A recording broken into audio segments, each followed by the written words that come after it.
All right, good morning, everyone.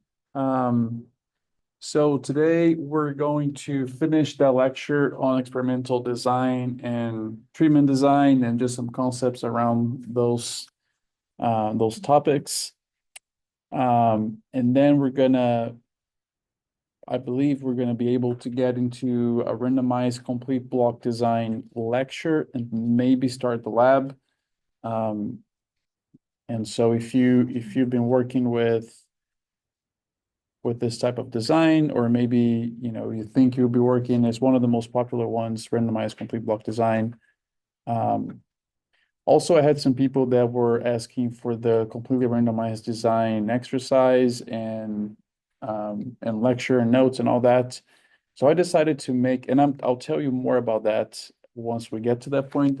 We'll get to that point today, but I decided to make that a optional assignment. It's going to take some work because you're going to have to watch the lectures that I taught last year, which I'm not teaching this year for sake of time. So we have more time for machine learning in the end.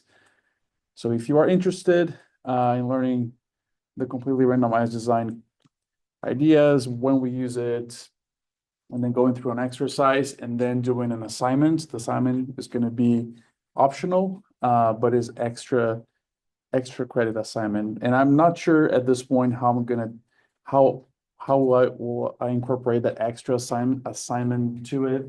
If maybe we'll replace one of our grades if you get a lower grade in a future assignment or some way, but it's not gonna be required. You take if you want it, but if you do take, it can help you with their grade to replace a bad grade in the future. All right, so let's start here with our lecture that we were going through last time. So if you just go on my website,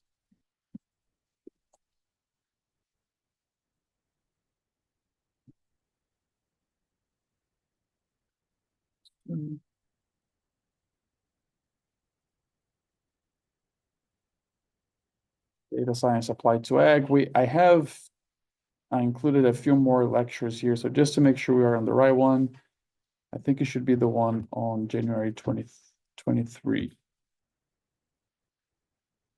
Check. Yeah, that's the one that we started. So we already went through the initial part of this lecture when we talked about treatment design. I'm just going to give you a brief reminder of what that was when we talked about these concepts before we get into the experimental design part of the study. So we went through this, the goals for this. So today we're going to be exploring basically the experimental design part of this lecture, and then talk about experimental unit versus observational units, and then comparing CRD and RCBD in one example here. We talked about this workflow. I'm not going to go through it in detail, but it's basically represented by this figure where we have the study design being comprised by both treatment and experimental design, where your treatment design is connected to your objectives, to your hypothesis. Your treatment design should be answering those. Whereas your experimental design role is different. It's going to be basically to address the amount of experimental material you have and the homogeneity or lack thereof of your experimental material. We talked about setting hypothesis. What makes a good hypothesis? It should be a solid sentence that after you collect data, you should be able to, after analyzing your data, you should be able to say, well, my hypothesis was confirmed or was not confirmed by your data. It should be something that you can say yes or no and not be vague. So words like may increase or may change or can increase, can change, make your hypothesis weak. So we wanted something that is a strong hypothesis you can test with your data. All right, so again, study design being this combination of treatment and experimental design. We already went through this in more detail. I'm just reminding you all. Where treatment design, again, is going to be the part of your design that addresses your objectives, your hypothesis.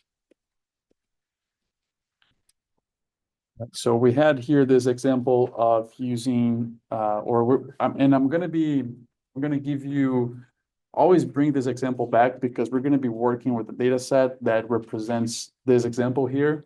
So I always want you to remember that our goal that with this case study here is to assess the effect of nitrogen and potassium fertilizer rates on corn yield. So we selected 3 rates for each one of those factors. And this is also an important distinction that I think sometimes people may get confused. So a treatment factor is, you can kind of think of it as the title of what you're assessing. So a treatment factor for us would be nitrogen fertilizer rates, potassium fertilizer rates, planting density, variety, planting dates, something like that. Whereas treatment levels is what comes what comes under the treatment factor. So nitrogen fertilizer is our factor, 0, 100, 200 kilos of nitrogen per hectare are our levels, right? So factors and levels, 2 different things. And so for this study here, we're going to have a total of 3 treatment combinations that are coming from the 3 nitrogen by 3 potassium levels. We talked about crossed and nested treatment structures. So in this case here, we have a crossed structure because we really don't have a hierarchy between potassium and nitrogen. This, in contrast, we can also think of a nested design would be a split plot design, which if you have experience with that, you know how that works as far as one factor is applied to a bigger area, whereas another factor is applied within the first factor. So they're nested. We're going to be talking more in depth about this in the future exercise. So if you have not worked with split plots yet, don't worry. But if you have, a split plot would be a nested type of relationship between the treatment factors. All right, I believe we stopped somewhere around here where we're starting to talk about experimental design. So, and again, I think a lot of times there is this confusion, even on papers. Some papers that I read, I see that people refer to, it's not very clear, this distinction between treatment design, experimental design. So in your papers, I hope that you're going to be able to explain this well. And perhaps you're going to start noticing this on other papers where if they may say, the treatment design of the study in this case was a potassium by nitrogen fertilizer rate cross factorial. The experimental design was a randomized complete block design, or maybe it was a completely randomized design, or some other. A split plot design is also another option. There are many others, but these are some of the most common ones. So again, experimental design is the part of the study that's related to how your treatments are assigned to the experimental units. That's the overall idea, but then the decision of which experimental design to use should be guided by 2 main factors. One of them is the homogeneity of experimental material, and we're going to get into that in a second here. And the other one is limitations, such as funds, the space in an incubator, size of the benches, size of a field, how many experimental units you can fit maybe in a given place, let's say in an incubator, or perhaps you're working on a greenhouse and we know that the inside greenhouses, we have this gradient of temperature and humidity from where the vent is to the other end. So maybe you need to block by benches that have different proximities to that vent. So different, really, again, homogeneity of your experimental material and then any limitations you may have with that experimental material. Our goal will always be to select the simplest experimental design that accommodates all of our treatments and their replications in homogeneous experimental units. This is our goal. The simplest design, a completely randomized design, does this, which would be an assumption that all of your plots, all of your pots, all of your plates, whatever it is, your experimental unit can be allocated to experimental material that is homogeneous across all of them. And this may not always be the case. And then we're gonna use more complex designs like RCBD, for example. Okay, so something that's really key when we're talking about experimental design as well is to understand the concept of experimental units. This is very key because you understanding what is experimental unit, and especially for your study, what is your experimental unit, is going to help you understand if you're doing subsampling or if you're doing, or I guess whether or not you're doing subsampling, which is very important because it determines how many degrees of freedom you have in your analysis, how much power you have in your analysis, and whether or not you're actually representing your model the correct number of independent units sampled in your study. So experimental unit is going to be the smallest unit in an experiment that is randomly and independently assigned to a treatment. Normally, if you work on a field, this would be your plot, right? So it could if you perhaps if you're working on a greenhouse setting, perhaps that would be a pot where you have some plants and then you're applying something to them. If you're working with in food science, perhaps this would be a given dilution you make, or maybe a given plate that you have. I'm not fully sure because I don't work a lot with food science, but I'm just trying to think of some examples here. But really try to think of something that you apply that can be randomly and independently applied as a treatment from everything else. In this case here, I'm showing you a study where this was nitrogen fertilizer being applied. If you see here, if you're not familiar with field research, we have two stakes here on the ground that are basically marking the boundary of this plot. So this plot here, which is probably a rectangle about that size, was randomly assigned one nitrogen treatment. And this equipment here is applying that nitrogen treatment to that whole plot independently. So, yes. So, when you say randomly assigned, do you use the technique to randomly assign the treatment, like randomization generator? Yeah, so Charles is asking how was it randomly assigned to that treatment? How did we decide that plot received a given treatment? Yeah, so this should be through randomization, and we can do that in different ways, right? I guess in the past, people would just have like all of your treatments in paper and just like draw from a hat, let's say. Right? That was probably one of the simplest methods. I'm sure some people still do it. We are going to do that in R, right? So we're going to use a random number generator in R to do that assignment. That is, I think it's a very reproducible way of what we're going to be doing, randomizing our treatments. And but we're going to have an exercise specifically about that. Yeah, thanks, Charles. Yeah, okay, so then so your experimental unit, again, once you understand what that is, that's what sets your unit of true replication. And I say this again because there are different ways of making this more complex as far as, well, let me hold on for a second. I think the next slide is going to actually help understand a little bit better. So again, experimental unit is the experimental material that receives an independently assigned treatment and randomly and independently assigned treatment to that unit. But then we have observational units, which is different. And observational unit does not define your level of replication like experimental unit. So observational unit is going to be the entity of which the response variable you're interested is measured on.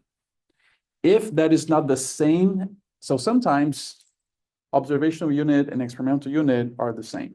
And I'll give you an example here when that could be the same in this example of corn. But sometimes they may not be the same. And then you need to watch out for subsampling because that does not represent true replication. And it has a whole bunch of implications on your analysis, on the correctness of your analysis, making sure that you're aware of that so you can code that or you can express that into your code and make sure your analysis is correct. So I really want to focus on this example here. So our experimental unit are these, I think this was maybe 4 rows of corn being planted at 20 or 30 feet length of this plot. So we had a lot of corn plants in this plot. For our experimental unit, in this case, to be the same as our observational unit, I would have to harvest all or maybe most of those corn plants that are growing on this plot that I applied a given nitrogen rate. Sometimes that is the case. Sometimes people do harvest the whole plot and then experimental unit equals observational unit. Normally, what people will also do is to take a subsample of those, let's say, I don't know, 500 corn plants. You may take 6 of those plants, only pull 6 of those plants, and then analyze those 6 plants for yield instead of harvesting the entire population of plants in that plot. In this case, observational units is going to be the plants that I'm pulling. 6 plants are going to be my observational unit, not all plants in that plot. So if I'm pulling 6 plants from that plot that has, I don't know, 500 plants, my experimental unit is not the same as my observational unit, right?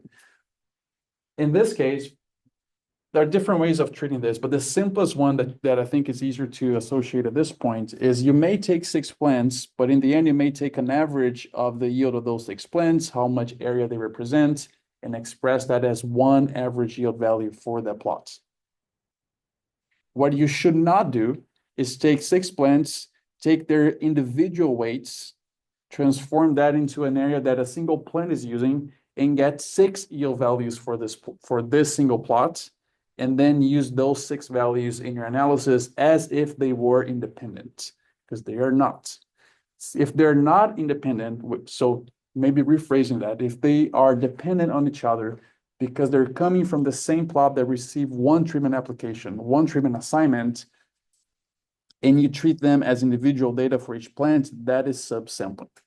You can think of subsampling other ways as well. So perhaps, let's say in the same study, maybe I went there and collected soil samples in this plot, right? So maybe to analyze for nitrogen, phosphorus, potassium, other nutrients, or other soil characteristics. I can take 100 samples in this plot, but really they should only have a weight of 1 degree of freedom in my analysis. So they should only represent one mean value in my analysis because they are not independent. And these concepts, even though you may think, I mean, what's the big deal here? I mean, we're just, even let's say if I take 2 soil samples and I have those 2 data values in my model and I don't tell the model this is subsampling, what's the big deal here? Well, it is a big deal because the reason why experimental design analysis is such a powerful concept is because it relies on a few assumptions. And one of those assumptions is independence. And so here, these 6 plants are not independent because they're coming from a plot that received 1 nitrogen rate, 1 treatment level on that plot. So breaking that independence assumption really weakens a lot the power that we can get from these designs. And so differently from machine learning, which a lot of times machine learning does not consider all these interdependence explicitly, it tries to model that with a lot of data. In experimental design, we are really trying to make sure we follow these assumptions and that we're analyzing data correctly. So you can have subsampling, but you just have to make sure you specify that in your model so you don't overinflate the power of your model wrongly. So I'm just give me just a second. I have somebody here online and then I'll come here to Athens. Yes, Swabir. Okay. Assuming you have a 6-row cornfield and then you harvest maybe just 2 row. So in this case, is the observational unit same as experimental unit? That is when you are harvesting 2 row out of 6 row in a plot.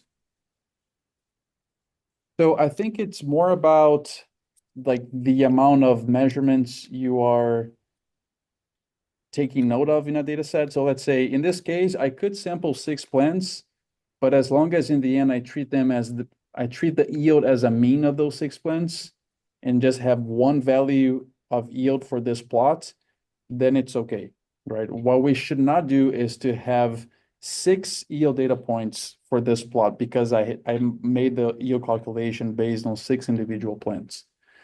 So let's say if you go and you harvest 2 rows of this plot with a plot combine, which is pretty common, right?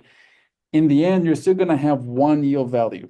It's probably going to be a more reliable yield value because instead of pulling 6 plants, the combine is basically taking, I don't know, hundreds of plants, right? Potentially, depending on the size of the plot.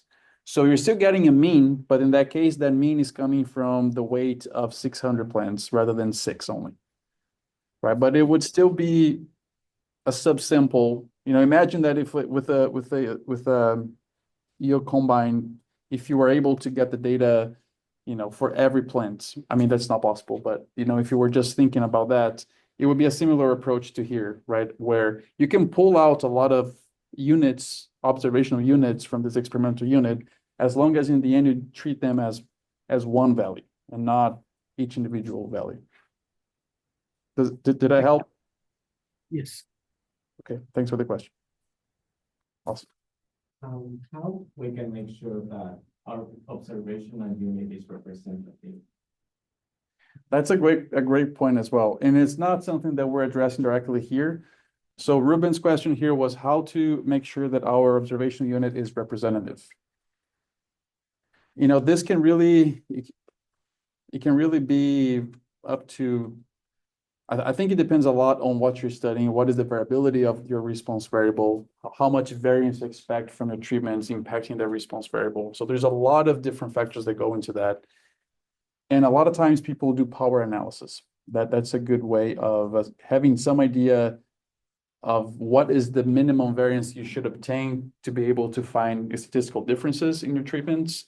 And then that comes back to the variability of that specific response variable, right? So a really good example here is, so in precision ag, if you don't work in precision ag, just imagine a very large field that was completely planted with corn. And then some precision ag equipment, harvest equipment, have yield monitor, which basically gives you a yield data point at every, I don't know, certain distance or certain speed that is moving. Let's say maybe like just in the stretch of this room here, and if this was a corn row, maybe I would get 3 data points for this row. But then imagine this going through a whole field, collecting those data points for yield across the whole field. And then maybe I have one strip of one treatment, one nitrogen rate going up and down this row here, and maybe I have 500 data points for that plot. If analyzed in a wrong way,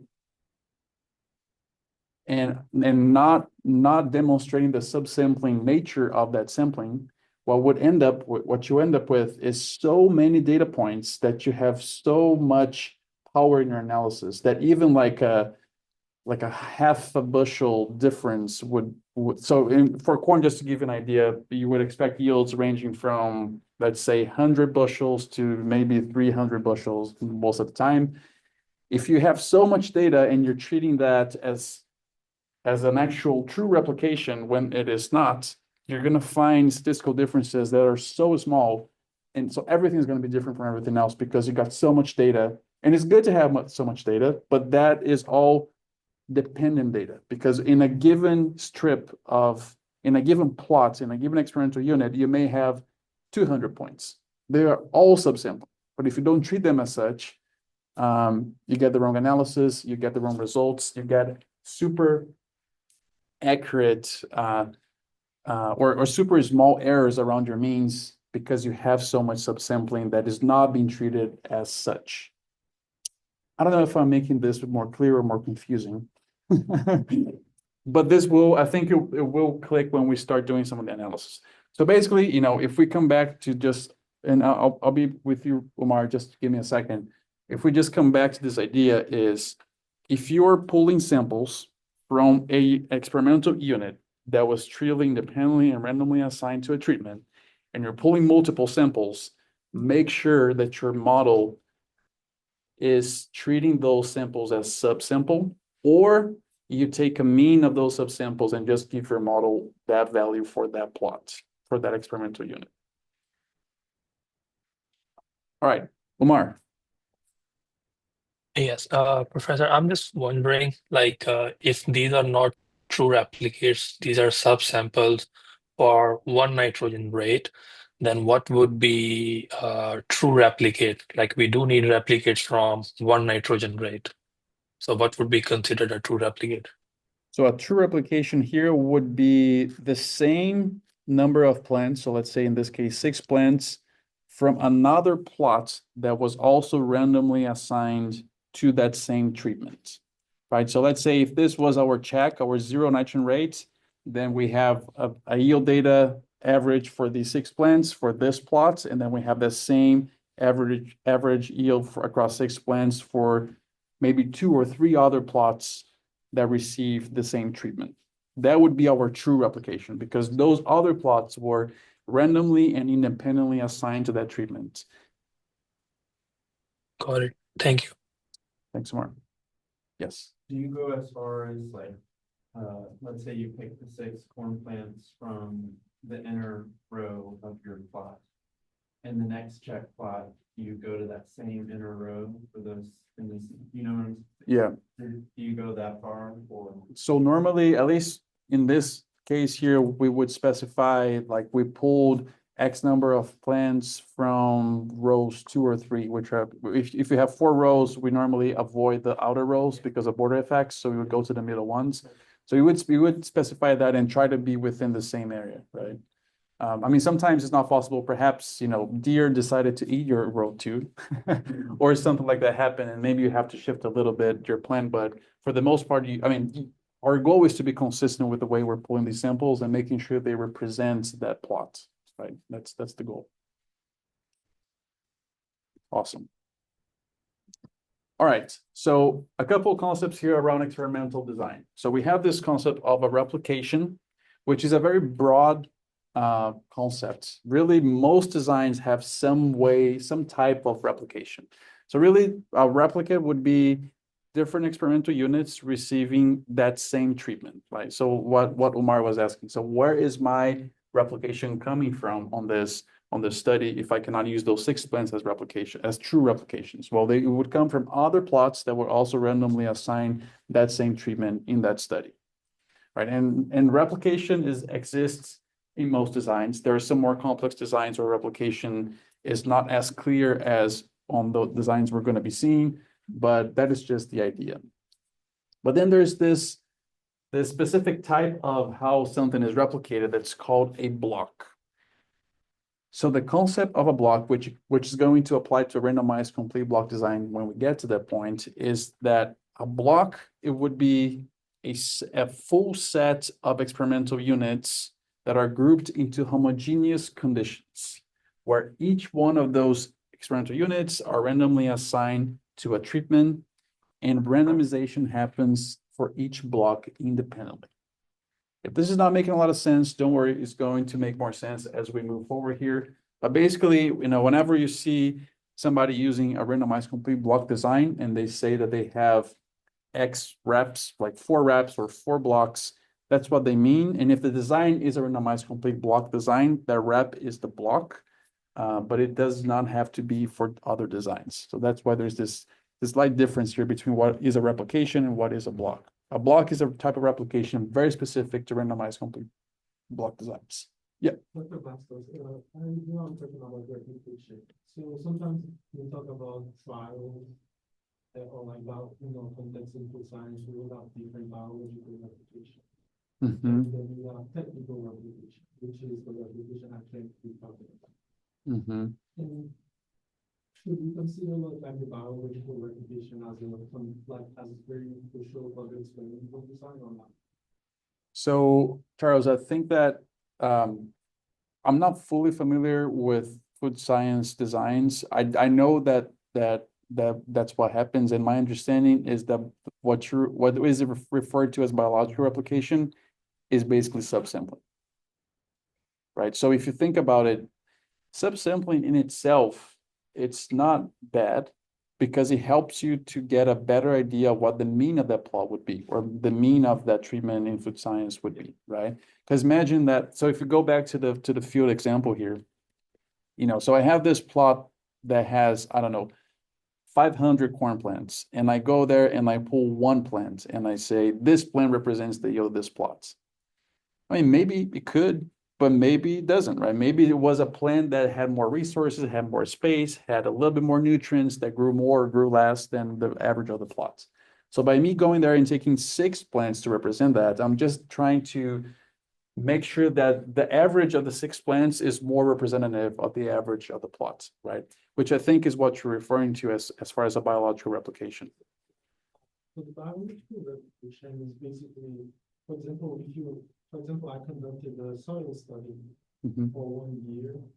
I would consider like, this year as a one biological replication. Mm. Inside that biological replication, I would have three, let's say three technical replication, which is the replicate that we're talking about. Mhm. And I do subsampling for each technical replication.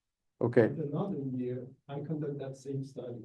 Mhm. You see the, Yeah, so we're basically talking about doing subsampling in one study like we're doing showing here, but then kind of replicating that study over time, yes. right? Yeah, so different levels, and that's why replication is such an open-ended word because it could mean so many things, right? So yes, that is also something that could happen. So for example, if you're working in a lab setting and perhaps, so let's say that your whole study with all the treatment combinations, all your reps, you need to have, I don't know, let's say 1,000 experimental units, whatever that is for you. Maybe an EU for you would be a plate or something like that.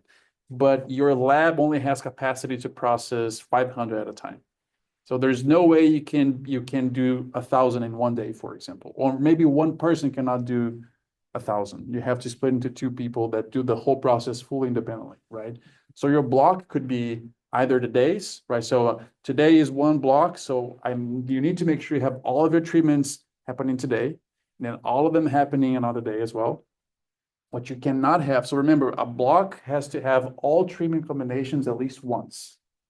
So in your case, maybe a block would be the day that you run the experiment, right? So today is block 1, tomorrow is block 2, and then next week block 3, completely okay. As long as you have all treatments appearing once in each one of the blocks or runs.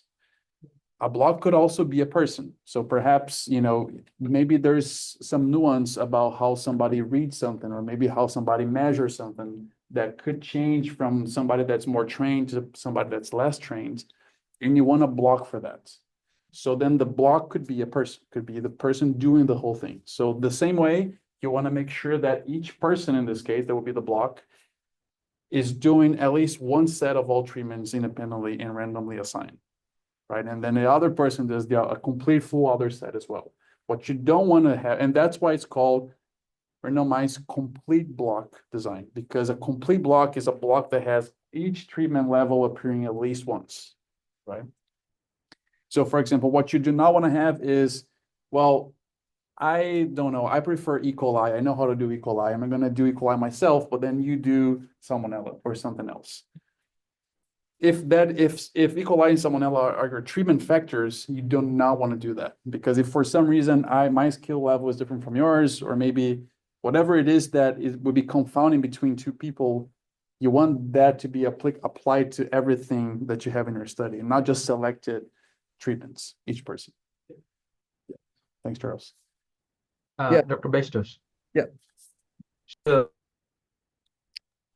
if we are restricting the randomization based on one particular factor, a day or research personnel in this case, wouldn't that be a split plot design? No. So it would not be a split plot design because, well, I think it's going to be easier for me to show and also for you to understand once we get to a split plot. But basically, the split plot you're going to have, well, okay, but I think there's a simple phrase to help us illustrate. It would be a split plot if your treatment factor is people. Like if you want to know if Leo does differently from Shakir, if that is your treatment factor, then sure, that's a split plot. But normally that's not the case, right? Normally we're not really interested in the variability that we're blocking by. So let's say if I have a different part of the field, or maybe I have a different person, maybe a different day, I'm really not interested in the difference between day 1 and day 2, or Leo and Shakir. I'm really interested on the treatment effects, but making sure that they're coming from a representative homogeneous set of experimental material, which in this case would be all treatments are, if you're thinking of, in this case of food science, if you do by person or by day, you would assume that all conditions on day X were very similar to all those treatments. They may be different from day X to day Y, but as long as you have all treatments in both days, that difference that is impacting your response is going to be pulled into the block effect and not impact your treatment needs. Got it. Thank you. Awesome, thanks. All right, Phil. Yes, Dr. Vessos. When we will consider a replication as a pseudo replication or false replication?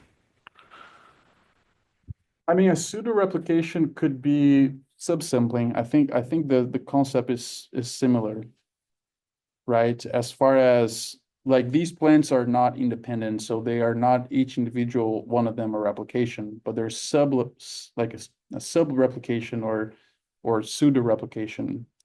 I'm not quite sure what a false replication means. So I don't know. If it means the same as subsampling, then it would be applicable the same way. But if there is nuance to the difference between subsampling and false replication, I'm not familiar with false replication. Okay, no, my question was like if one of my replication has a spatial difference, like maybe experimental unit is a little bit far away from one of the replication, like it's not, it's in the same place, but they have some soil difference. I mean, a soil property difference. So will we consider these two as the same replication and something like that? I mean, it would not be the same replication. I think once we move into a few slides here, I think it's gonna be easier to visualize, like, let's say, soil type differences and how that impacts. So maybe let's go through that, and if you still have questions, please feel free to ask. But I think that's gonna help, at least with this soil variability aspect that you're asking. All right, so okay, so here is basically a diagram that puts those concepts together. So this is just showing two blocks where each block is a column here. I'm just highlighting block one. So if you remember, we have 9 treatments, right? So 3 potassium rates, 3 nitrogen rates, and all combinations between them. So we have a total of 9 treatments. You see them here randomized on block one. So block one has each treatment appearing once, and all treatments are appearing in block one, and the same for block two, and so on. Notice that it was randomized, so it's not following any, numerical order or anything like that. They were all randomized. Each treatment was randomized to each one of these plots on the field. So we have the block in red. We have our experimental unit, which in field research, that most of the time that is your plot. So this is our experimental unit. And then inside of it, I'm just making, I have 6 or 4 plants there. You would have a lot more than 4 plants, but just to, depict the corn plants or any other crop plant you would have, that would be your observational unit. So, the concepts of block, remember, block has to have, for it to be a complete block, it has to have all of your treatment levels at least once. That's what makes a complete block. And then you have all of your plots, or in this case, also you're the same as your experimental unit, and then your observational unit.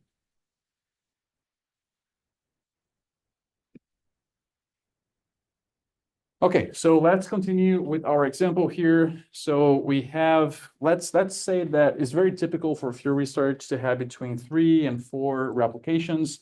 Let's say we're going to have 4 replications here. So if I have 9 treatment combinations and 4 replications, that means I need to have 36 experimental units, right? So 36 plots in this field. Once you understand, so let's say if this was your study, you would need to know how many rows of crop you're going to plant per plot, what's the length of the plot. You would know the area of each one of the plots. You would call your farm manager and say, hey, I need 1 acre for this study. Do you have a full acre available on homogeneous material, which in this case, most of the time is soil, right? So your soil or the soil the place of the field and the soil that it has needs to be homogeneous, meaning it has to have. So if you're not from crop and soils, I just want to help you with what concept here that maybe you can extend to your area as well. So it's very, even if you're not doing research, but even if you garden, or maybe if you ever grew a crop or a plant outside, You may have noticed that different soil types would be better for that crop, and other types would be not as good for that crop. So for example, if you have a very sandy soil, so think like a beach soil, it's not gonna have a lot of nutrients. Water is gonna drain very fast, so it's not gonna hold water to make available to that crop. So normally sandy soils are not as fertile as something that has more clay, more organic matter, that would have more nutrients and more capacity to hold water. So soil type, more sand or more clay, those two opposites are something that normally we're thinking about in field studies when we're conducting field studies. Okay, so we need, 36 experimental units. Let's say we calculated the area of each one of those experimental units. We know that we need a whole acre for this study. I call my farm manager and I ask, do you have available 1 acre that I can plant all this study here? And then we need to think about this. Do I have enough homogeneous experimental material, which in this case is mostly related to soil and area in a field, to accommodate all 36 experimental units? And we're going to think about that question now as we move forward on this presentation. So with that, 2 of the most common experimental designs in agriculture, and not just field studies, but in food science and really a lot of most sciences, these are 2 of the most common designs, are completely randomized design, or CRD, and randomized complete block design, RCBD. Now, these 2 words are kind of similar, and sometimes people write them in some way that makes it even more confusing. But remember, these CRD and RCBD are what we're going to be talking mostly here. All right, so if you asked yourself, or maybe your lab technician, or maybe your farm manager, do you have, or do I have enough homogeneous material to accommodate all of my 36 experimental units? If the answer is yes, then you can use a completely randomized design as your experimental design. And then all treatments will be randomized to the whole area without restrictions. This is what basically means to be a completely randomized design. You have no limitations in randomization on a CRD. For example, so I'm just bringing you here the plot layout of this study that we're talking about. So notice that we have a total of 36 plots or rectangles here. And I basically randomized all of my treatments without limitation to any of those plots. So I'm assigning the plot number here would basically be one of the 9 combinations of our treatments, 1 through 9, right? And I'm just randomizing them. I am highlighting here the treatment 1 just for us to take a closer look at it. What I want you to notice is that because I have no limitations on randomization, notice how treatment 1 appears 2 times in the first column, appears once on the second column and 4th column, and then does not appear on the 3rd column. If I truly believe that this whole area is homogeneous as far as I'm concerned, as far as I know the area and I know what impacts my response variable, here I'm just depicting that by soil. So it's just one soil color underneath all the plots. I'm assuming that's homogeneous. I do not have to fear that there's not going to be an issue that treatment 1 appears 2 times on the first column and does not appear at all on the 3rd column, because everything is homogeneous. It could even be that treatment 1 could fall right next to each other in some way by random chance. Yes. Like, could you get still consider like 3rd column of block if it doesn't have treatment 1? No, so we have no blocks in the CRD. Okay. Yeah. So yeah, I think is the question that you're asking is going to be more clear when we look into the other alternative here. But for now, we don't have blocks, right? So each one of these 4 plots that have the number 1 are the replicates of treatment 1, Okay. right? And then Umar, I think it was Umar that was asking, so where does that true replication is coming from? Is just because we determined we wanted 4 reps, then we had all 36 experimental units, meaning that each treatment would appear 4 times, randomly assigned to a plot or experimental unit. And in this case, the ones being highlighted, each value of yield, let's say, coming from each one of those plots would represent a replication for treatment 1. Now, because we are assuming the experimental material is homogeneous, In this case, we're assuming same soil texture class. So let's say it's a clay soil that is consistently clay across the whole field. This should not be an issue of having treatment one appearing 2 times here and then not appearing on the third column. That should not be an issue when estimating treatment means and performing comparisons, right? So if you have homogeneous external material, CRD can be the simplest design you can use, and it will still be a very good design. Now, however, if the answer to the question above is no, you do not have enough experimental material that is homogeneous to allocate all the 36 experimental units, then you should consider what type of limitation you have and which design can help you to get there. So let's say that in our example here, we said, our farm manager said, hey, I have about half an acre in a sandy soil and about half an acre on a clay soil. Would that work? Well, if we use a CRD, it would not. But if we use another design, then it could, right? So then in this case here, we're assuming that if we say no, we don't have enough homogeneous experimental material, we are assuming here in this case study that our heterogeneity is coming from different soil texture in that field. And we know that soil texture impacts corn yield. So that's important, right? It's not just, I mean, everything has variability if you think about it, even if it's a very little variability, but everything has some level of variability. The question here is, do you think that the level of variability that you have on your experimental material is severe enough to impact your response variable? Right, so what you're measuring then, what you want to assess the impact of your treatments on. All right, so let's say that we call a farm manager, they said, yes. So in the field though, there's so many different variables always happening.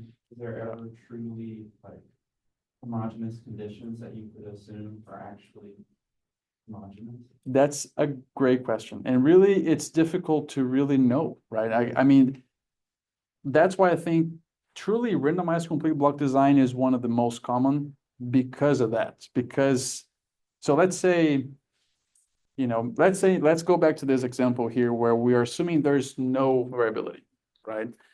I mean, of course, there is some variability, but we're just on soil differences, right? It's not the whole thing has the same amount of clay everywhere. There's going to be some differences here and there. And then it's just more a matter of you maybe making an assumption that the level of variability you have there is so small that you can accept it, that you can move on. Or you can still decide to block even if you think you have homogeneous experimental material. The one problem with that is, let's say, I mean, I think there's no design can save you from that really, but let's say that you assume it's homogeneous, but you still go ahead and block. And for some reason, there was some other level of variability that you were not even thinking about, but that is happening in a different direction in your blocks. For example, let's say, I mean, this is not what you're seeing right here, but let's say that each column was a block, and then you had each treatment once, right? Because you did not think there was enough variability, but you still decided to blocks just in case.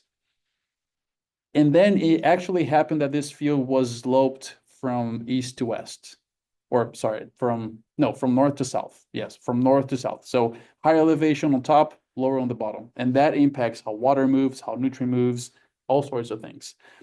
Now you blocked on the same direction of the gradient. So each block actually has high elevation and low elevation. That was a horrible block because now so let's say if by random chance within the blocks, all of your treatment ones ended up on the bottom of the slope, then they're all being affected negatively compared to other treatments that are on the top of the hill. And that effect is mixed with your block because your block has high elevation and low elevation, all of them have. So you blocked, but it was actually a bad blocking because there's so much noise from elevation and all of your treatments, you cannot separate that out, right? So yeah, but you could still block even if you think you have homogeneous material as well. It's not the most efficient design, but it's a safe design.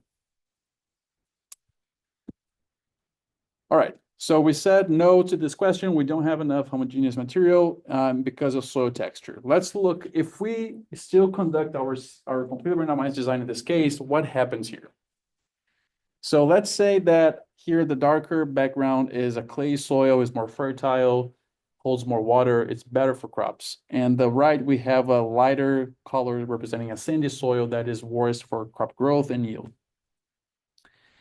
In this case, if you notice now, it is an issue that treatment one, and that it's being highlighted here, is appearing 3 times on a better condition soil and just 1 time on a worse condition soil, because we did not block, right? We just randomized without restriction to the whole area. This imbalance here of how many treatments appear in one soil type versus how many times it appears on the other soil type happens for many of the other treatments. I'm just highlighting here treatment one for simplicity. Now, if we're supposed the dark soil texture, so the dark color has a positive effect on corn yield, and light soil texture has a negative effect, so sandier it promotes less yield. If we use a CRD, treatment one will likely have an average yield that is overestimated because it's appearing 3 times in a good condition and only 1 time in a bad condition. Whereas some other treatments may be appearing 4 times in a bad condition because of random assignment to the whole area. And because the treatments were randomized without restriction, it is impossible to separate that effect of the crop, of the soil type effect on the yield that we're measuring from these different treatments. So that effect of the soil and the treatment on yield cannot be separated because they're basically mixed together, and we don't have a good way of separating them. All of these have a negative effect on both the treatment means, because the means are going to be more biased, right? You're going to have maybe treatment one saying it was way better than treatment two, but maybe it shouldn't be if they were properly randomized. So the means are impacted, but also the standard errors are impacted, because now, let's say on that treatment one, you have 3 very high values of yield coming from the good soil type and 1 very low yield coming from the sandy soil. So this variability is so high, and you cannot allocate that variability to a block, for example, because you don't have that block. So this makes your means bias and your standard errors inflated, which then is just very difficult for you to find statistical differences, right? Because now everything is being impacted by this confounding effect of soil. So it makes it difficult for you to find statistical differences on your analysis. All right, so what would be the solution then to this? Well, the solution in this case would be a randomized complete block design. So we can fix this by choosing the correct experimental design for this case. So we could use our CBD here, and we would make sure our blocks are fully covered by the same soil type, in this case, soil texture class. And just a reminder here, a randomized complete block design, the concept of the block is that the block should have each treatment appearing at least once. That's what makes a complete block. So just keep that in mind as well. So in that case, the way that we would randomize perhaps will look something like this, where we would have 2 blocks on the good soil, 2 blocks on the bad soil, and then we would randomize all of our 9 treatments independently for each block. So I come to block 1, I have 9 plots. I say plot number 1 is going to get treatment 2. Plot number 2 is going to get treatment 9, right? And then once I do that randomization for block 1, I do a complete new set of independent randomization for block 2, and then block 3, and then block 4, making sure that, again, each treatment is appearing once in each block. So once we do that, notice that still highlighting treatment number 1. Treatment number 1 is appearing 1 time in each of the blocks because we randomized each block independently and separately. Yes. I'm confused. If we block it in the effect of soil texture, why don't we have 2 blocks instead of 4 blocks? Okay, so Charles is asking why don't we have 2 blocks instead of 4 blocks? So if we had 2 blocks, then we would only have 2 replications, right? And so normally the more replications you can have, the better. That's going to improve the power of your analysis of finding statistical differences. There are designs. So, I'm trying to answer and not make it overly complex with what we have at this point. But let's say if you were to call these 2 columns block 1 and these 2 columns block 2, that would be a slightly different design called generalized randomized complete block design, which basically means you have each treatment appearing more than once per block. You could do that. That has some properties, but it would not give you more power to find statistical differences here. So it's always better to have more full replicates, in this case, blocks that are fully independent. That will give you the most power to find differences in your data. Did we have a question online? Okay, I'm gonna keep going then. So now that we randomize all 9 treatments 4 times, right? We randomize 1 time for each one of the blocks. Notice how treatment 1 is appearing 1 time in each block, as you would expect. The same for all of the other treatments. All treatments here, 1 from 9, are appearing once in each one of the blocks. So that increased variability in corn yield because of soil texture, now we can confine that variability to the block effect, which is going to be in our model. So we're going to have in our model treatment and then block. And then all this extra variability coming from soil type is going to be redirected to that block effect, basically cleaning up our means for still being able to calculate unbiased and low error comparisons on our means, because all that extra variability now we can allocate it to the block effect because we blocked in the correct way. All right, so we're talking about CRD and RCBD, but there are really many other designs. Especially, I don't know if you have anyone here that works with some type of breeding, maybe plant breeding, animal breeding, some type of breeding. Breeding has a lot more complex designs, so there are many other designs out there. We're going to be talking mostly about these 2 and then split plot as well later, which are the most commonly found in ag overall. So if you have, so let's say, for example, you could have variability in 2 different directions. Maybe you have your soil type like we have here, but also you have elevation together going in a different direction. So maybe soil type is east-west, and then elevation is north-south. Maybe you need another design that will be more complex to accommodate 2 sources of variability. We're not going to be talking about that here, but just wanted to let you know there's a lot more out there. We're going to be talking about the most popular ones. So things like Latin square, balanced incomplete block, partially confounded factorial, cyclic, lattice, supersaturated, response surface, and many other designs exist. In this class, we're not going to cover them, just the 2 most common ones. All right, so a quick summary here. It all starts with a curiosity and a well-defined testable hypothesis, as we talked about, making a strong hypothesis that can be either confirmed or proved wrong. Our treatment design addresses our research questions, right? Remember, our treatment design here was a 3 potassium by 3 nitrogen rate. Notice how that has nothing to do with variability of experimental design. Treatment design is related to your research questions only. Your experimental design then is what addresses the lack of homogeneity in or limitations of your experimental material. So 2 pieces of your study design, each one addressing something different. And the proper choice of experimental design will allow for unbiased and accurate treatment comparisons to the extent possible.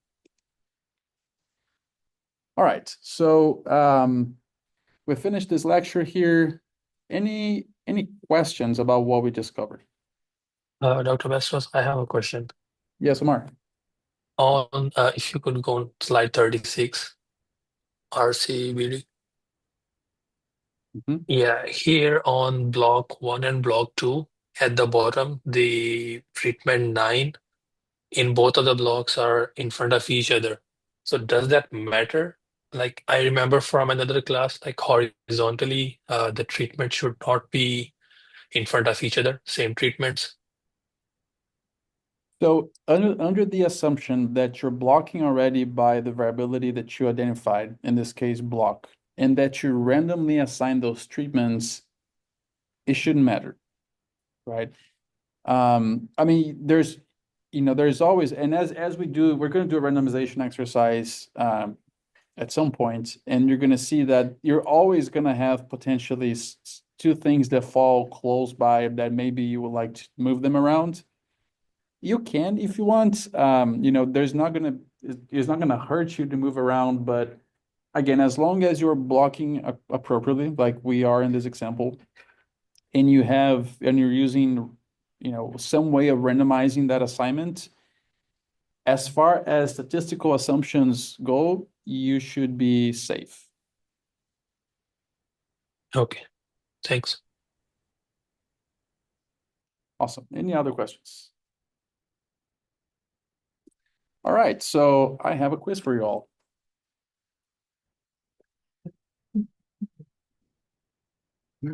So let's see. I don't think it's visible yet. So let me make that visible. Uh,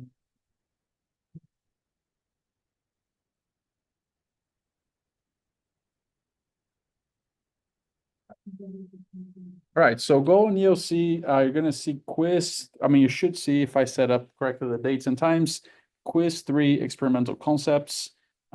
Please make sure you answer that quiz, and I'm gonna give you 5 minutes for that. If you finish the quiz and you want to take a quick break, you can also use this as your quick break. I don't think it takes full 5 minutes to answer the quiz. So make sure you use this time as you wish.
We're getting to our last 20 seconds. Make sure that you submit your answers and we're gonna get moving here. I'm gonna close the quiz after that, so if you have not submitted, you will basically not be counted as having answered that quiz. Make sure you do submit.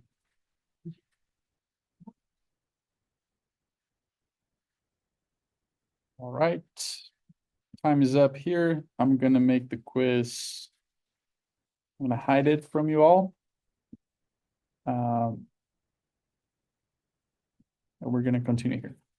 All right, so today up until this point, we basically talked about some experimentation concepts as we just went through it.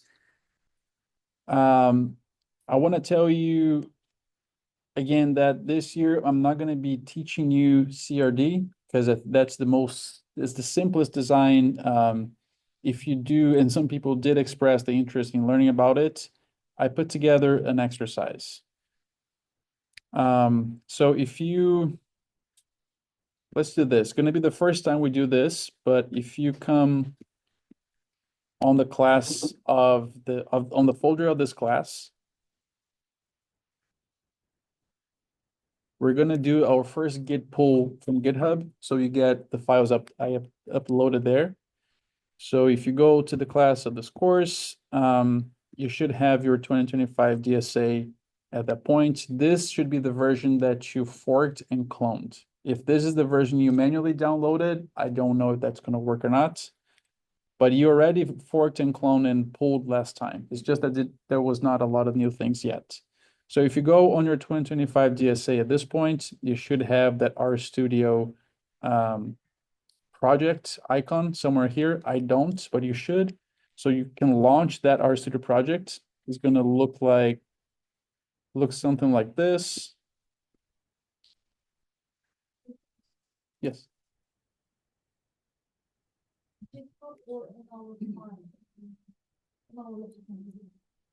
It is on GitHub, but we're going to be doing a git pull from your local files. So we're not going to manually go to GitHub anymore. Yeah. So again, I don't have here the 2025 DSA project open because I don't have the project. You should have a project open saying 2025 DSA. Once you confirm that, you come to your Git pane here on the top right, and you can click on this button here, which is to do a git pull. So this pulls changes from GitHub to your local computer. If you successfully did your fork and clone, this should work. Once you do that, let's see, if I click here, it's going to say something like this. Or he's going to say that it downloaded some files for you. You can close that. And then if you go back to the folder where that 2025 DSA is, I'll be with you in a second, Swabber. Just give me a moment here. If you go back to that folder, now your 2025 DSA on your computer should have a 02 assignments. And then if you go 03 data is going to have a data set. 03, 04 class code is going to have two new scripts there. Okay, Swabber. Okay, so I think I joined in the middle of the process. I don't know which folder are we opening. Are we using the RCB, 04 RCBD or 2025 DSA? Well, were you able to do a git pull? No, like when I came, you were already on the git pull area, so I don't know which folder were you We working haven't on. gotten to that point yet. We're at the point of doing git pull. So I was just telling people to go on the 2025 DSA that they forked and cloned, and then open the RStudio project icon on that. It's gonna, I don't have that project, so I'm not gonna be able to fully demonstrate it exactly as on your side. But once you click on that rproj, you should open 2025 DSA on the top right. You just click this down arrow button to pull the material that I uploaded to GitHub. So this is an important step here, is the first time you're doing an actual git pull with new material. Was someone not able to do it? Okay. What happened on your side?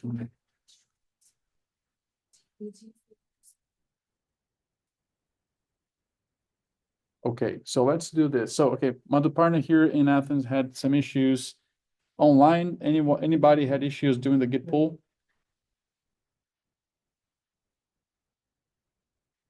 All right, so I'm assuming everyone online was able to do the git pull. That's great. Congrats, you're able to do it.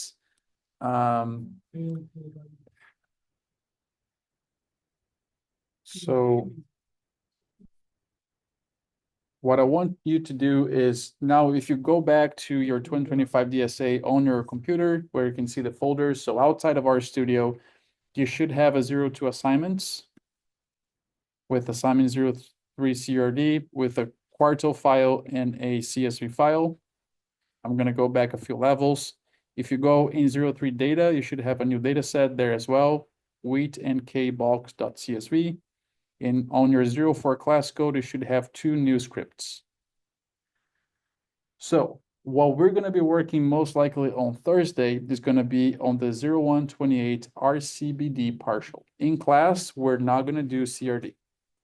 If you want to learn CRD and if you want to do the extra credit assignment for it, you can do that. I'm going to walk you through very quickly over that so you know how that's going to work.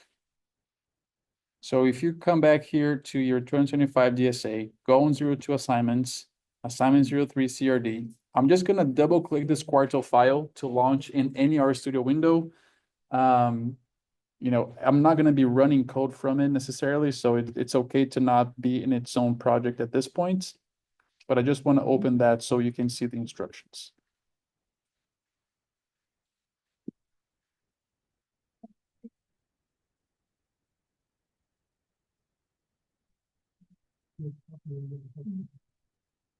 So maybe Amrinder and Madhuparna, so we're going to go, I think it's going to be more important for you to look into this because we're not going to be coding this yet. And then Amrinder can help you all later. Yeah. All right. So basically, once you go through the report, if you want to do this assignment, you don't have to, it's extra credit. If you do want to do this assignment, you're going to have to do it after you go through the videos and you code along with me on the videos for the CRD exercise. So you know what we're doing, you know what to expect. I have some instructions here for that. So if you decide to do it, these instructions are on that assignment 03 CRD quartile file. So I have the links here for the ones that you have to watch and follow along with the code that is on 04 class code for CRD.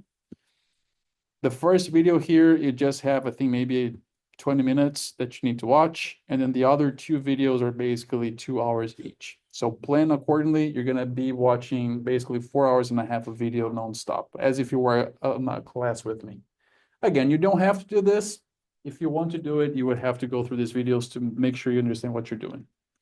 So if you decide to do it after watching those videos and developing the code in class, then you can start this assignment.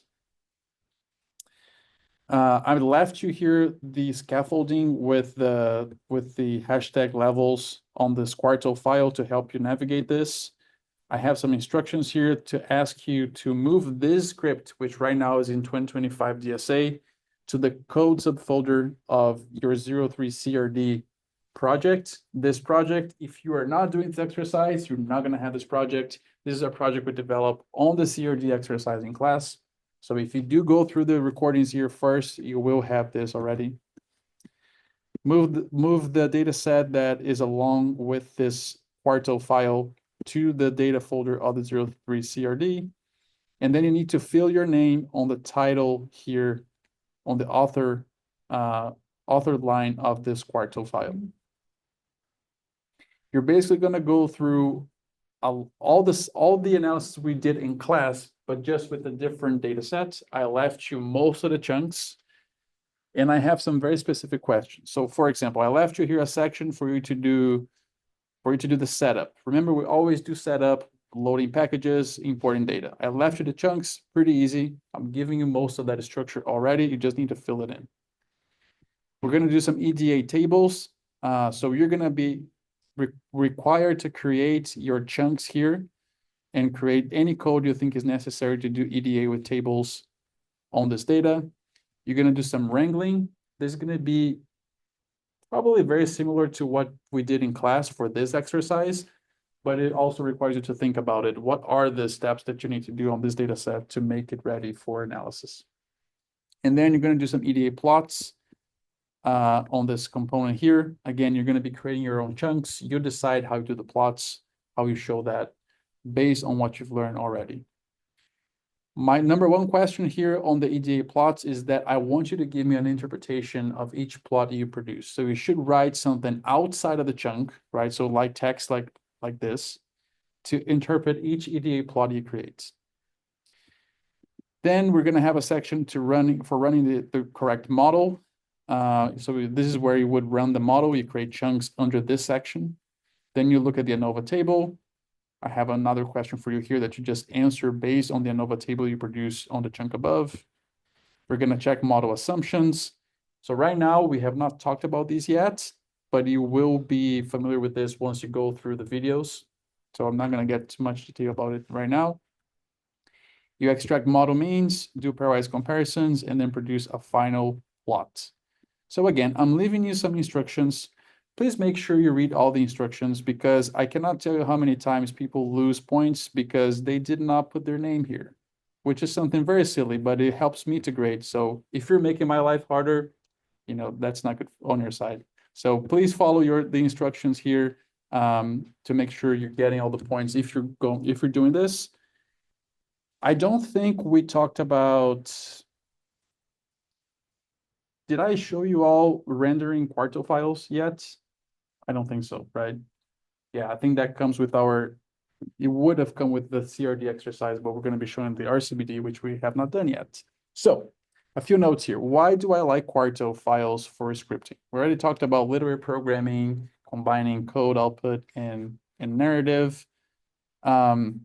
If you do everything, if you are organizing your code, if you do not have lingering errors in your code. So if you try to run all your code and you get stuck because a chunk did not run because something was missing, then rendering is not going to work. Your chunks have to be in working condition for it to render well.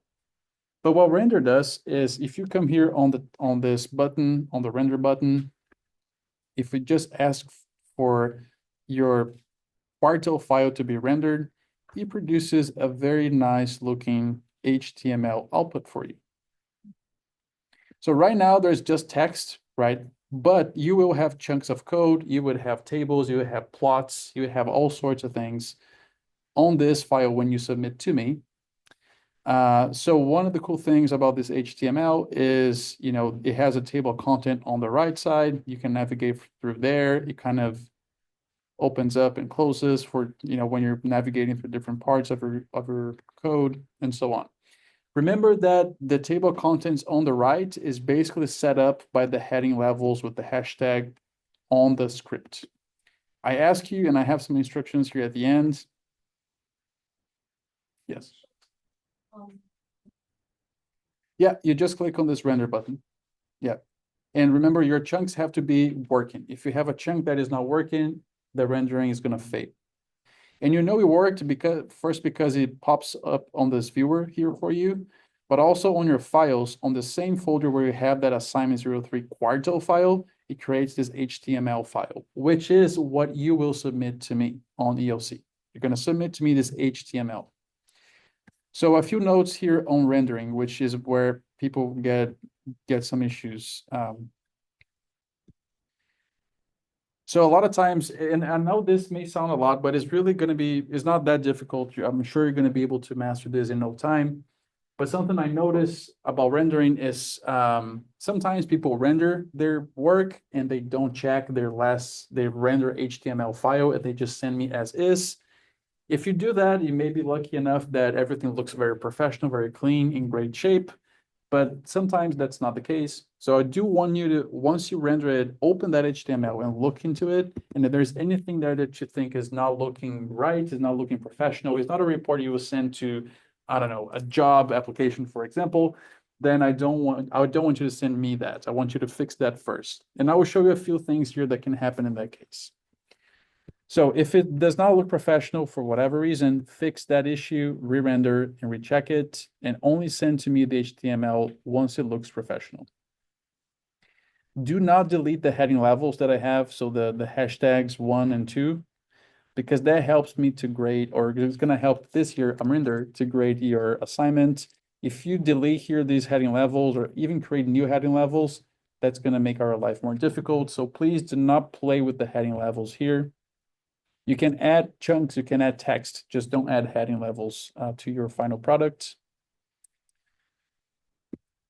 If a given chunk is also outputting warnings or messages, and I'll show you an example of that here in a second, I want you to inhibit this behavior by changing the chunk options message and warning to false. I'm going to demo this in a second here for you. If after you render, two lines of text are connected, but they should not. So let's say, so right here, let's say that we render and then like this space here, there's not a break line here. So notes or rendering is coming right after on the same line as the above. The way that we fix that in a Quarto file is just to come at the end of the line that you want to break and give two white spaces. That's what makes the render version to break line. Very simple.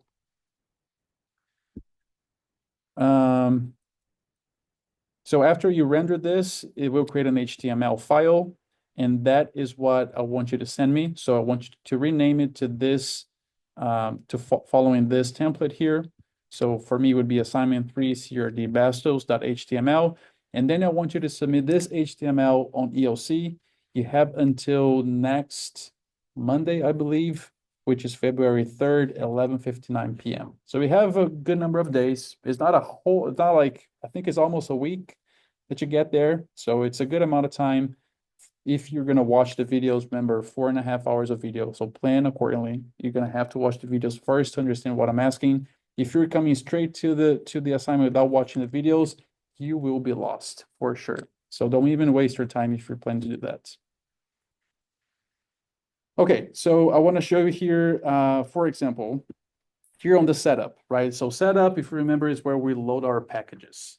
Some packages give some messages or warning once they're run. For example, we talked about the package tidyverse. I don't remember if you installed this yet, but tidyverse is a collection of many other packages.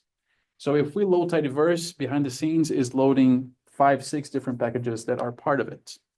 If I run that on my console, it normally gives me some type of message like this. It may give me more than just this. If I render this, so I just clicked on the render button. I'm going to show up here. So notice how it shows my code, and it's really cool because even if you want to copy code, it has an option there. It's very easy. So very cool to interact with this HTML interface. But it's showing me all these messages here that I really don't care for. It's just adding noise to this report. In my opinion, this is not a professional way of submitting this. Imagine if you were submitting this to somebody that was just interested in your code and your output and your answers. I don't really want to see messages or warnings like this. One way to inhibit that, so let me come back to the Quarto. So on this chunk, there are a couple of different ways of doing this, but normally the first word that you write on a chunk is going to be the chunk name that appears on the table of contents. You can give it a comma and hit tab, and you're going to have a whole bunch of chunk control options. There's one for warning. You can set that to false. And I think there's one for message. You can set that to false. I think those are the two that will inhibit this message from the output. Even if I just run here, notice that it's not even appearing anymore, even on just the Quarto file. Now, if I render it again, I think that those messages are not going to be showing up on the rendered outputs. Yeah, notice that it shows me the code. It does not show me those messages. I do want to see your outputs. So if you create tables, if you create summaries, if you create plots, I do want those to be appearing on your HTML. I just don't care for messages like that.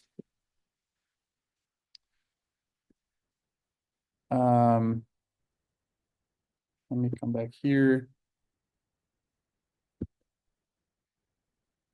Yeah, I think that's all I wanted to show you. So the script for the assignment is this script. You're just going to work on this script and edit it. remember to copy and paste this on your 03 CRD and not just play with the one that I'm submitting on 2025 DSA. And then there's a data set on that same assignment folder, the wheat NK Bamiyan CSV. That's the one that I'm asking you to use on this assignment. Yes, Comfort.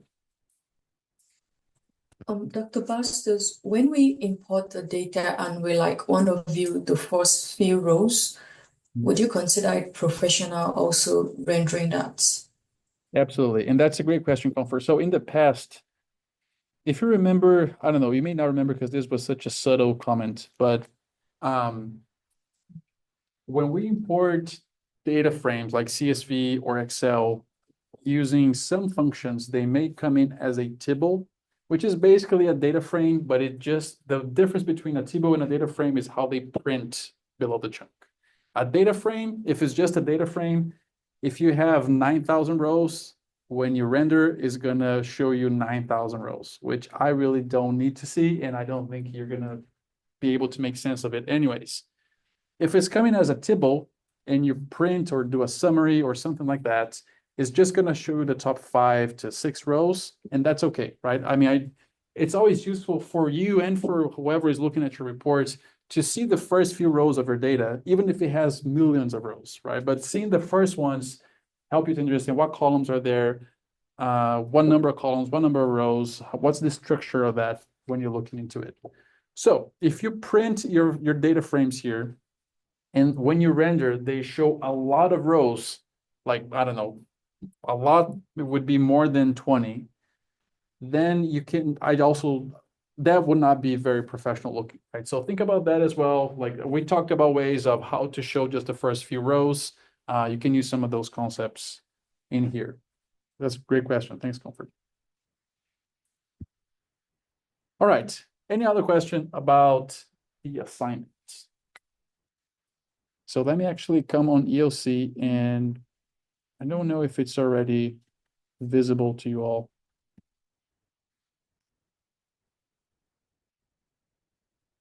Yeah, I think it's already visible. So assignment 2 is already visible. You have until next Tuesday to complete this. If you wish, again, you don't have to. It is optional. It is extra credit. If you do decide to do it, I think it's not, even though it seems like there's a lot of things to do, once you go through the class material, you're going to see that's pretty much very similar. It's going to challenge you a little bit, but it's not going to be a huge challenge, I don't think. And, we're going to have more assignments. If you get a lower grade in the future, you may replace with this grade, as this is extra credit. All right. Any questions about anything that we talked about today, either the lecture or maybe the assignments? Dr. Bastos. Oh, Shaker, give me just a quick sec here. Yes, Aman. Oh, the assignment is not visible? Assignment 2 or 3? Yeah. Oh. Oh yeah. Sorry, I got confused when I was looking at it. Okay, thanks, Aman. Yeah, so now it should be visible. Yes, Shakir. Yeah, I was just going to tell you the same thing. I couldn't see the assignment on my end. Okay, nice. Thanks. I think that should be fixed now. All right. So again, I do encourage you to ask questions. If you need help, post on GitHub. You get extra points for participation when you ask questions and when you help others as well. I actually want to make a shout out to Aitan. She's been posting some really great resources on GitHub on our issues. If you have not seen, there's some really great cheat sheets, other materials. So thanks, Aitan, appreciate that. Make sure, so this is an individual work. I want you to work individually, to think through it. So you develop the understanding of the concept. But you're welcome to ask questions to help each other through GitHub, especially. If I'm seeing the way you're helping each other, that's going to be to your benefits. Yeah. Any questions? Okay, so we have 10 minutes here. I don't think we're going to be able to start a whole new thing, but I do want to get us at least on the right track for Thursday. One of the things I've been meaning to do and I've been forgetting to do is, so our studio has a whole bunch of cheat sheets. And I think I-10 posted some of them on our GitHub issues. But if you just Google RStudio cheat sheets, you're going to find a page where there's a lot of cheat sheets. So if you are interested in using Quarto so I was telling you, my presentations, I do them with Quarto. My website is done with Quarto. My analysis are done with Quarto. So Quarto is a really fantastic file type that can allow you to do a lot of different things. So if you're interested, there is a cheat sheet for that. Some of the ones that are more directly related to what we're doing here is, well, directly to what we have done yet is going to be deep tidyr, data tidying with tidyr and transformation with dplyr. These two cheat sheets are gold. So if you're thinking about something that you have not learned how to do in this class when it comes to, I think that here's the cheat sheet. So it has some code here you can play, but the cheat sheet is to the right. So there's a whole page with a lot of functions and functionalities of things you can do.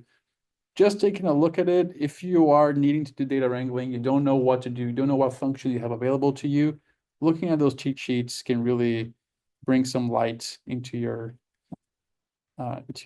learning. So make sure you do use those cheat sheets. When I was learning, I used them a lot. I have printed versions around in my office. It was really, really useful. There's one for ggplot. I think that's the one that I tend to share with everyone.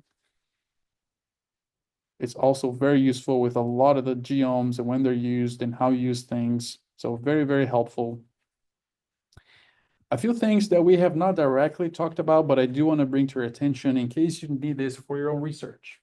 If you're working in R and you're working with strings, this string R package is gold. It has so many useful functions that are very intuitive to do different types of string-related operations. Take a look at that. You may find that it has something that you've been doing manually, perhaps. Another one I would highly recommend you take a look at is, especially if you work with dates or times, take a look at LibreDate. It's such a useful package to work with dates and times that is just amazing. Like I use this a lot as well whenever I have dates and times as variables in my data sets. Let's see, what else would I recommend for you to take a look at? I mean, there's a lot of things, but maybe those would be the most applicable for now. Yeah, but feel free to, just wanted to make sure you were aware of these resources. Really, really useful. If you're thinking, okay, we learned these 9 wrangling functions, but I really want to do something that we didn't learn, there's probably something in one of those cheat sheets that would help you with that.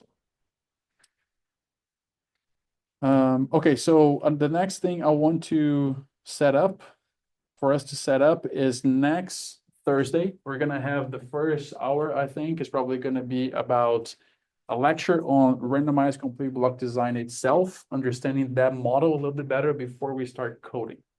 So the first hour is going to be a lecture. The second hour is going to be the coding exercise for randomized complete block design. Again, this is going to happen this Thursday, which means we will probably do the randomized complete block design before the deadline of the completely randomized design. CRD, the one that you may be doing the assignment on, is a simpler model than RCBD. If you are completely unaware of what those are, or maybe this is your first exposure to those topics, it may be useful for you to even just watch the videos on CRD, even if you don't want to do the assignment, just so you get some more understanding of that. Again, this class is not an intro to experimental design class. You're coming here with my assumption of you having some exposure to that. If you don't have that exposure, I can provide you resources, but I also cannot start from zero every single time.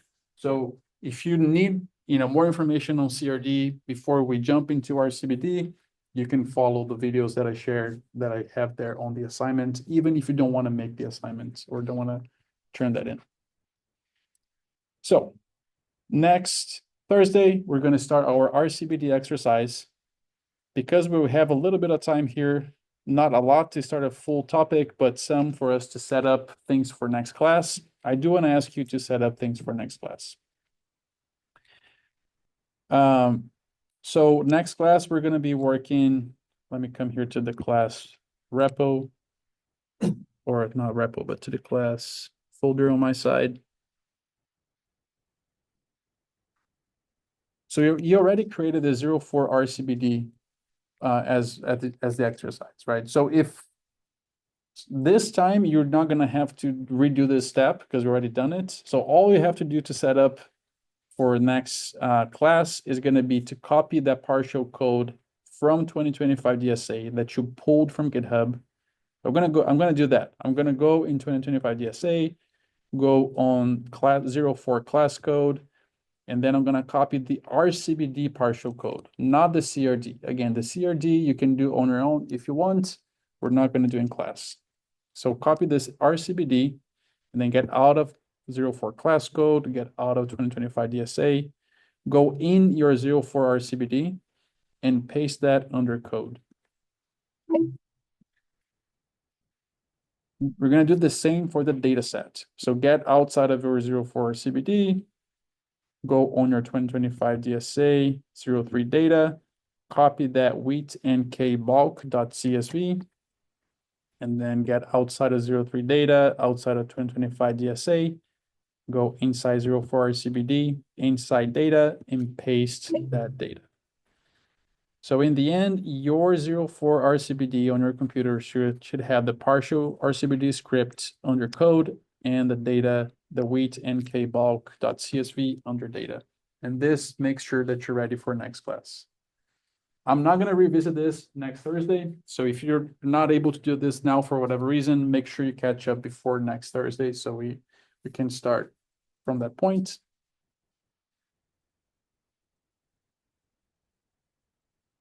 And then lastly, I want to take your attendance. So let's go on GitHub. 2025 TSA. So Arminder has already opened, I guess. Yep. And I think some of you have already responded. If you have not responded to attendance, please do that. And after that, I'm going to stick around for a few minutes if anyone has questions. But if you don't have question and you answer the attendance issue, then you're good to go.